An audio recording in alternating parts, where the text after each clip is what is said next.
प्रयोगशाला परिचारक भर्ती परीक्षा के लिए रैपिड रिवीजन सीरीज का यह पार्ट 15 है। प्रीवियस पार्ट को देखने के लिए आप चैनल के प्लेलिस्ट प्रयोगशाला परिचारक पर विजिट कर उन्हें देख सकते हैं। इस वीडियो में हम फिजिक्स के ऐसे क्वेश्चंस की बात करेंगे जिसे विभिन्न कंपटीशन एग्ज़ाम्स में बार बार पूछा गया है। उन क्वेश्चंस का हम इस वीडियो में रैपिड रिवीजन करेंगे, क्विक रिवीजन करेंगे। साहिर ने जिंदगी पर एक प्रसिद्ध लाइन लिखी है। किस पर? जिंदगी पर एक प्रसिद्ध लाइन लिखी है। ये लाइन है, ले दे के अपने पास एक नज़र ही तो है, क्यों देखे जिंदगी को किसी और की नज़र से हम। ये लाइन है जिसे साहिर ने लिखा है। अगर आप साहिर के बारे में नहीं जानते तो थोड़ा सर्च कीजिए, बेशक आपको कुछ अच्छी लाइनें मिलेंगी। चलिए आगे बढ़ते हैं प्रश्न पर। यदि किसी निकाय पर बाह्य बल आघूर्ण कार्य ना करे तो निम्न में से कौन परिमाण तथा दिशा में नियत रहता है? क्या बोल रहा है? बस प्रश्न, यदि किसी निकाय पर बाह्य बल आघूर्ण कार्य ना करे तो निम्न में से कौन परिमाण तथा दिशा में नियत रहता है? बल, रेखीय संवेग, कोणीय संवेग या रेखीय आवेग?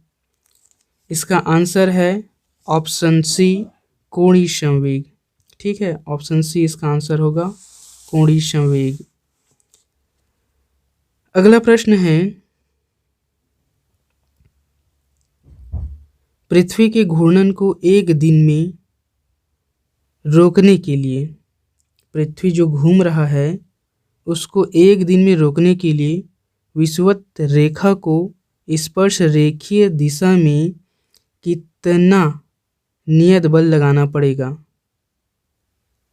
दिए गए ऑप्शन हैं 1.3 इंटू 10 की पावर 22 न्यूटन या 1.3 इंटू 10 की पावर 23 न्यूटन, या ये 8.26 इंटू 10 की पावर 28 है ऑप्शन, ये वाला ऑप्शन। ठीक है, या इनमें से कोई नहीं।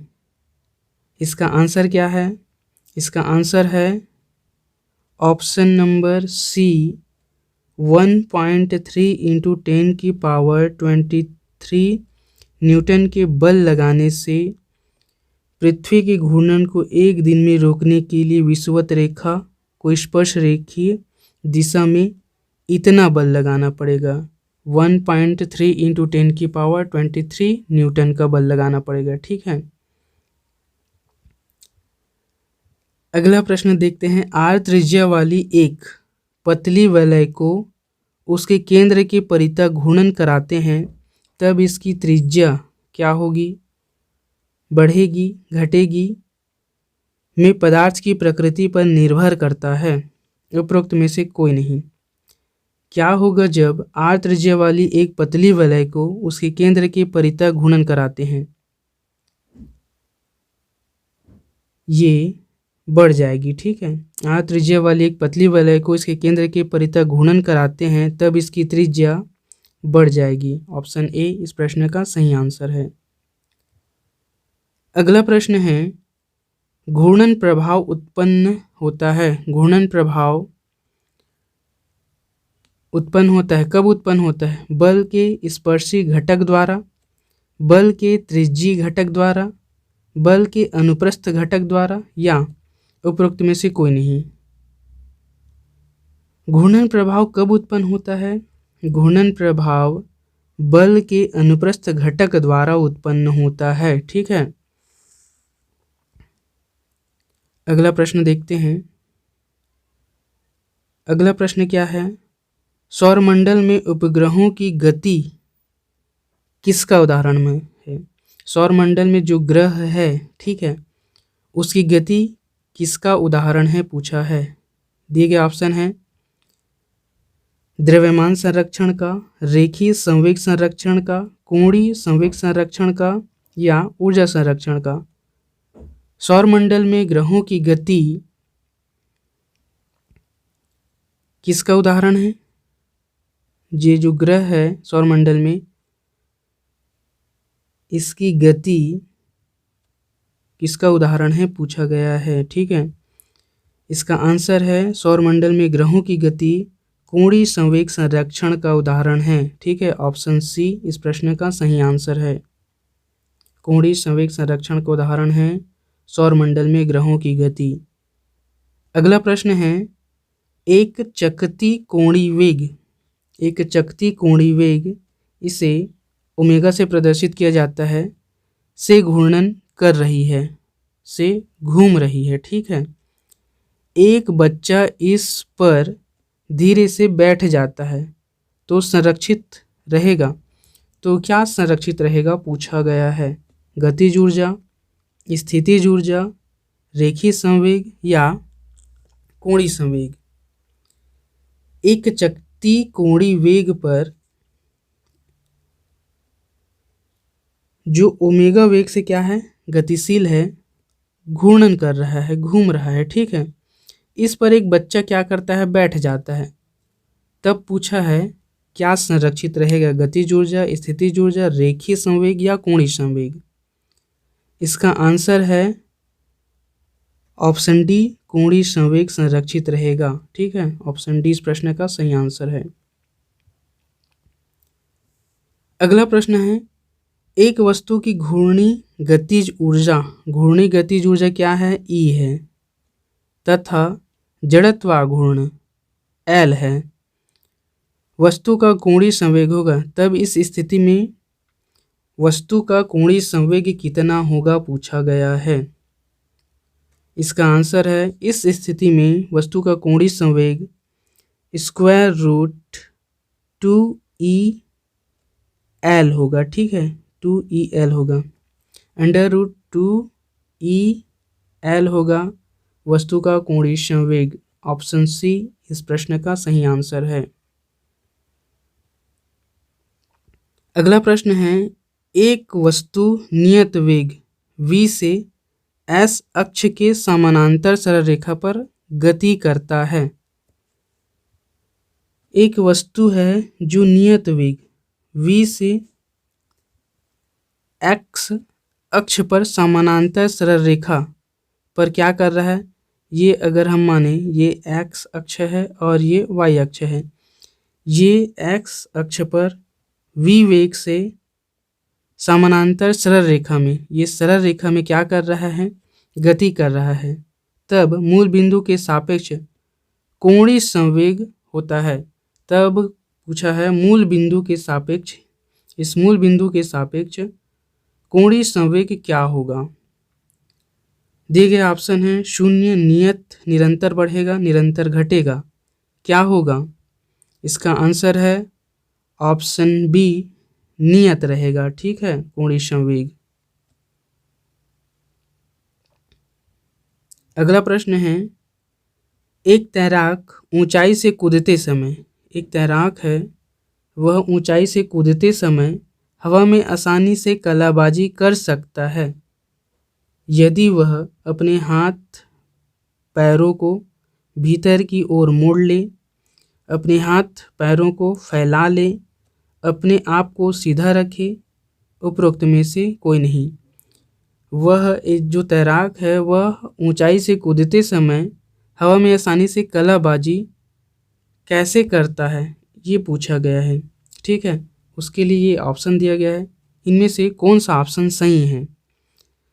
यदि वह अपने हाथ पैरों को भीतर की ओर मोड़ ले तब वह हवा में आसानी से कलाबाजी कर सकता है, ठीक है। ऑप्शन ए इस प्रश्न का सही आंसर है।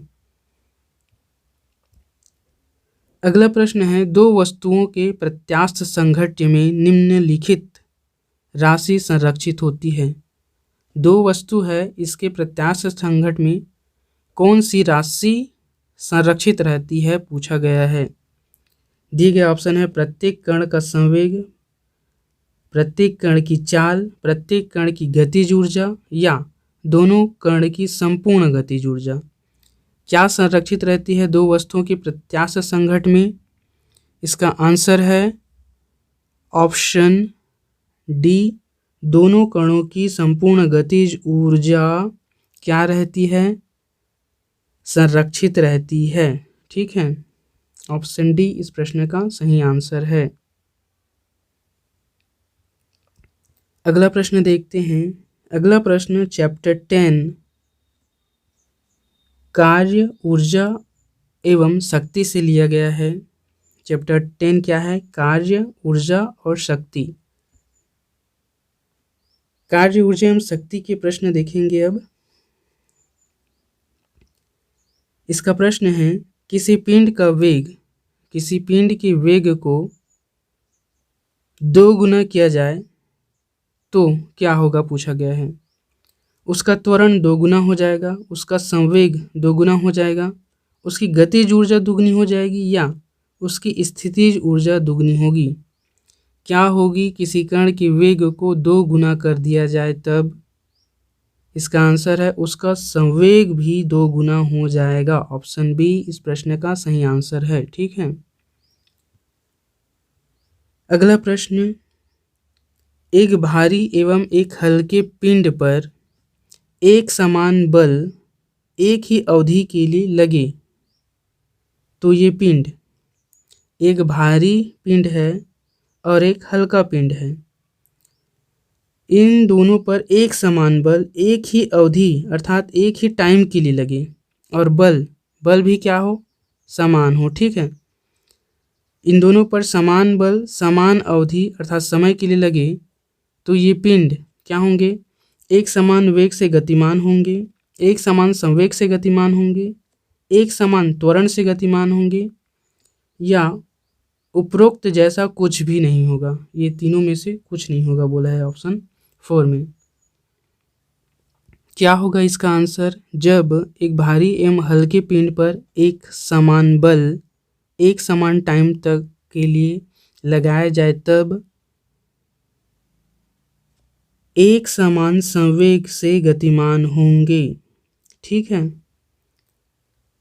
ये दोनों पिंड किस तरह गतिमान होंगे? एक समान संवेग से गतिमान होंगे ये दोनों पिंड। ऑप्शन बी इस प्रश्न का सही आंसर है।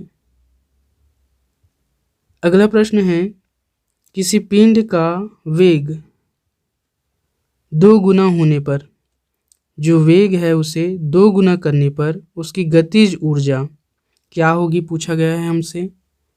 किसी पिंड के वेग को 2 गुना करने पर उसकी गतिज ऊर्जा 4 गुनी हो जाती है। ठीक है, ऑप्शन सी इस प्रश्न का सही आंसर है। अगला प्रश्न है घड़ी में चाबी, ये क्या है? चाबी है। घड़ी में चाबी भरने की प्रक्रिया में घड़ी में क्या परिवर्तन होता है पूछा गया है। ठीक है, विद्युत ऊर्जा संरक्षित होती है, दाब ऊर्जा संरक्षित होती है, गतिज ऊर्जा संरक्षित होती है या स्थितिज ऊर्जा संरक्षित होती है। घड़ी में चाबी भरने की प्रक्रिया में ऑप्शन डी स्थितिज ऊर्जा संरक्षित होती है। ऑप्शन डी इस प्रश्न का सही आंसर है। अगला प्रश्न, यदि एक कण का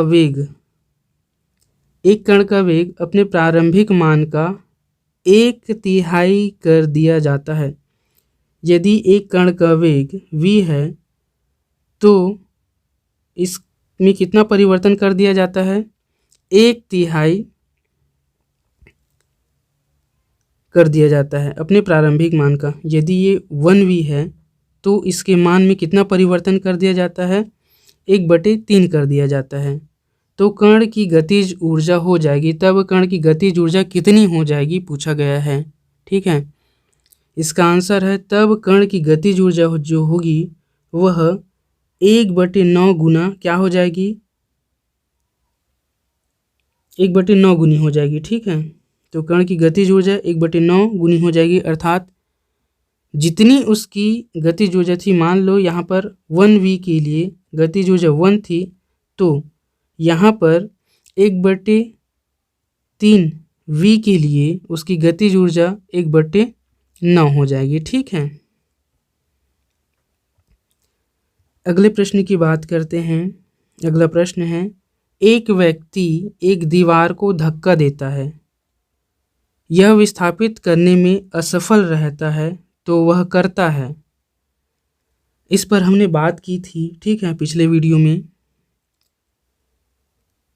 वर्क क्या करता है, जब तक किसी वस्तु की स्थिति, जब तक हम उस पर बल लगा रहे हैं और वह बल किसी वस्तु की स्थिति में परिवर्तन नहीं कर देता, जैसे कि हम इस पर बल लगा रहे हैं, फोर्स लगा रहे हैं, लेकिन ये दीवार को, ठीक है, गिरा नहीं पाता या एक जगह से दूसरी जगह विस्थापित नहीं कर पाता, तब तक उस पर किया गया कार्य क्या होगा, शून्य होगा, ठीक है।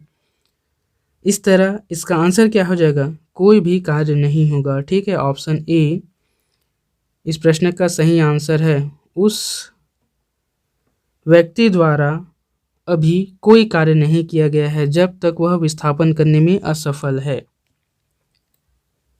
अगला प्रश्न देखते हैं, निम्न में से किसमें गतिज ऊर्जा नहीं है, किसमें गतिज ऊर्जा नहीं है पूछा गया है।